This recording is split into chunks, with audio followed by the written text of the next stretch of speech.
Pakistan was bereft of any infrastructure or industry at the time of independence.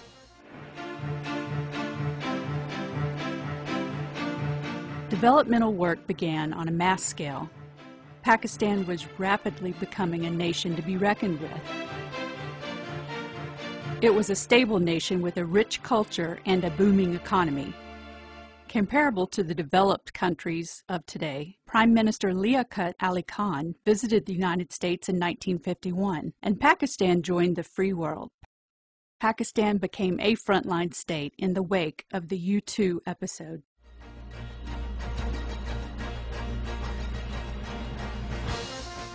Pakistan played an important role in bringing the United States and China closer, which helped to end the Vietnam War.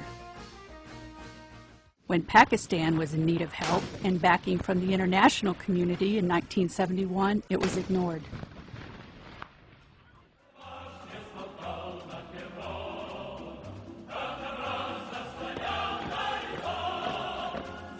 In December 1979, the Soviet Union invaded Afghanistan. Pakistan played a pivotal role in blocking Soviet strategic designs.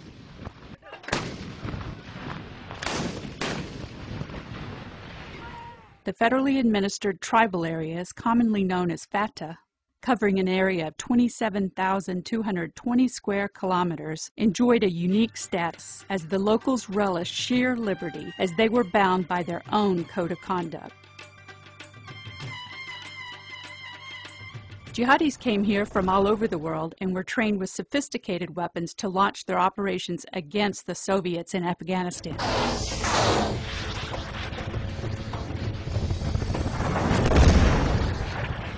The 10-year war was devastating.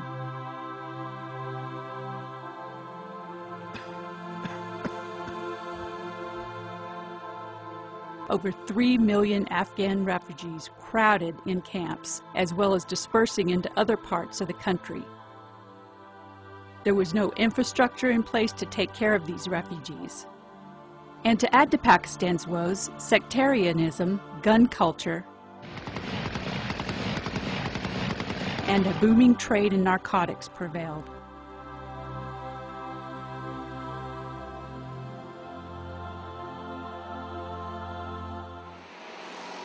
The economy was the biggest casualty. As the growth rate dropped drastically, all development work was halted, adding to poverty and joblessness.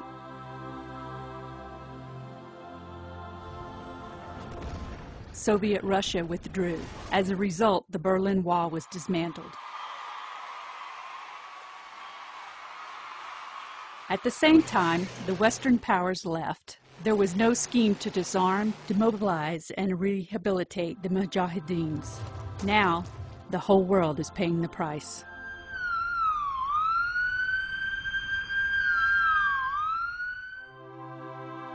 After the Soviet withdrawal from Afghanistan, the refugees chose to stay in Pakistan. This burden was hard to bear with the absence of foreign financial assistance, due to sanctions like the Pressler Amendment enacted in 1985. To add to Pakistan's woes, the refugee camps became safe havens for the militants and the hub for illegal activities. As the government was devising a corrective strategy, the Taliban seized power in Afghanistan, which gave an opportunity to Al-Qaida to reassert.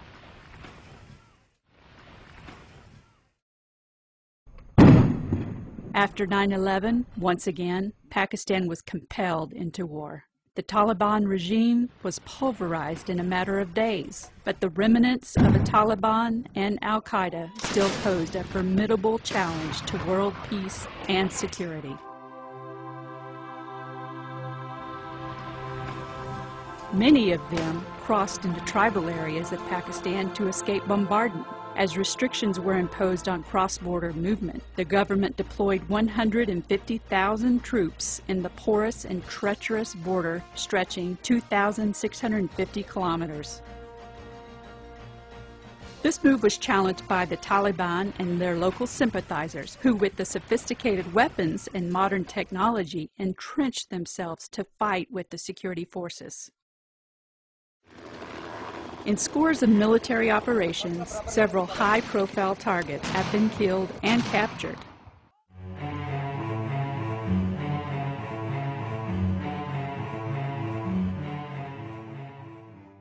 All this could not have been achieved without the supreme sacrifices rendered by the security forces.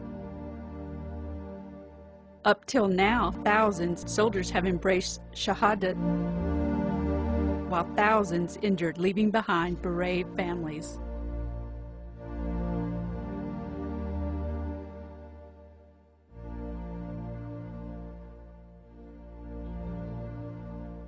The terrorists orchestrated numerous suicide attacks on the mainland, where many good people like Benazir Bhutto, the twice former Prime Minister Maulana Hassan Jan, Maulana Sarfraz Naimi, renowned religious scholars, member of the Provincial Assembly of NWFP, Alamzad Khan, Lieutenant General Mushtaq Bey, hundreds of policemen and thousands of innocent civilians lost their lives.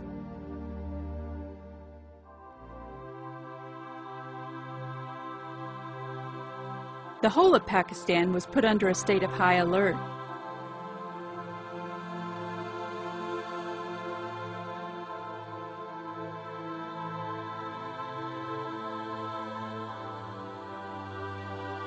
As suicide bombers struck in many cities. The knock-on effects of Pakistan's economy has been loss of infrastructure, the dramatic decline in foreign investment, tourism, and even hosting sporting events.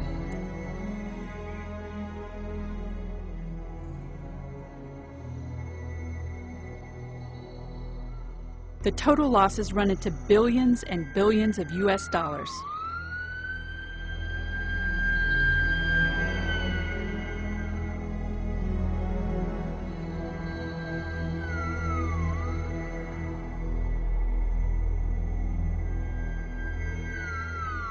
The country is plunged into darkness several hours a day as the government is unable to meet the power requirement due to the expenditure on extraordinary security measures.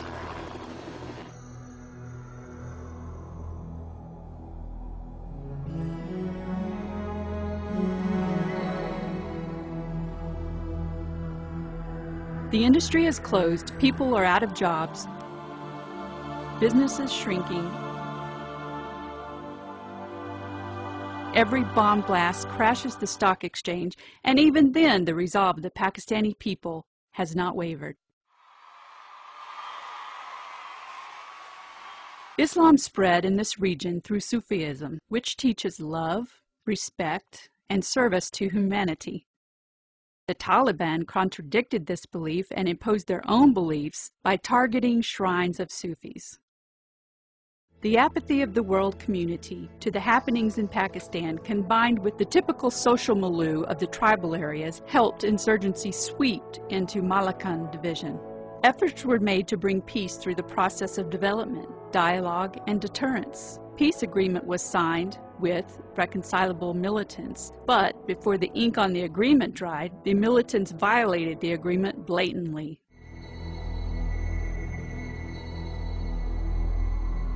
The government of Pakistan decided to take effective measures against the miscreants and, in May 2009, ordered the army to take action by launching Operation Rahi-Rast in Swat. The miscreants and the local guides penetrated the local population and used them as human shields. Sorting and eliminating miscreants from local population was a cumbersome task, but the Army took all possible measures to avoid collateral damage, but life came to a standstill. With the miscreants sneaking in their homes, the locals were too afraid to go out and carry out routine activities to earn their livelihood. With schools being burned, economic activity ceased. The life in Swat came to a standstill. The land of beauty, splendor, and magnificence became a land of misery, lawlessness, and ruins. This resulted in the largest human crisis and displacement in recent times. Within a short span of time, the number of internally displaced persons reached over 3 million, which has been managed exceptionally well by Pakistan's Army's Special Support Group. Getting 3 million back to their hometown is a great achievement. The next phase of elimination was the base of Tehrik-e Taliban Pakistan in South Waziristan Agency. Every major incident of terrorism was traced back to South Waziristan Agency. Finally, Pakistan Army, on the direction of government, launched Operation Rahi-Najat to wipe out the terrorists on 17 October 2009. Up until now, many terrorists have been killed and arrested. Their main stronghold have been wiped out. The seizure of weapons and ammunition from these areas clearly demonstrated the irrefutable presence of foreign hand and support to these terrorists. Soldiers displayed courage and rendered supreme sacrifices.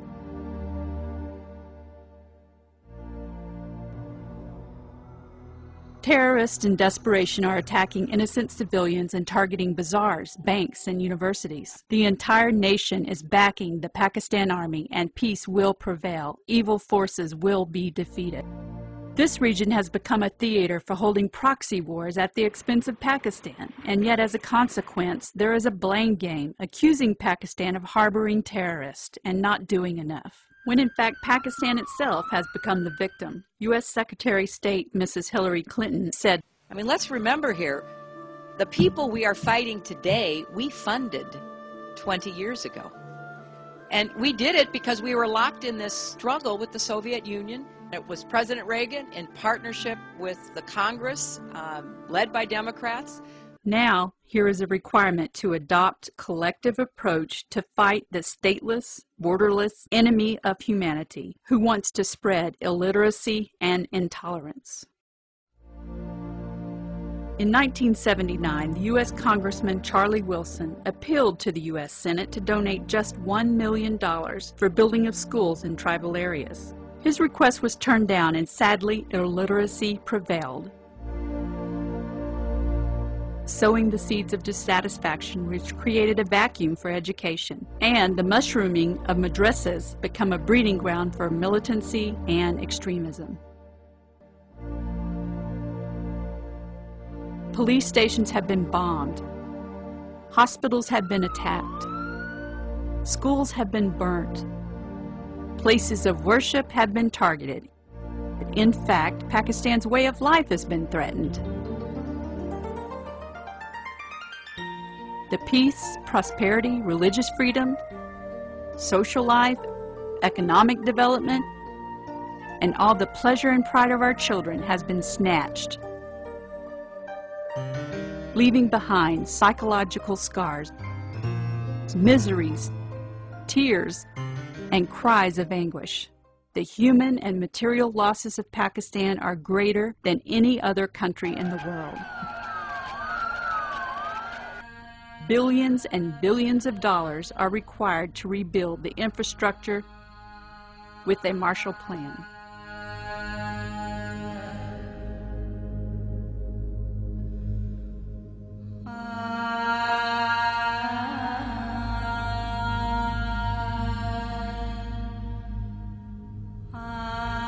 My books have been burned, my pen has been broken, my school has been torched. Oh, the protectors of human rights and justice, come on, stand by us. I am an honorable part of this global village. Help us, help yourself, protect us, protect yourself.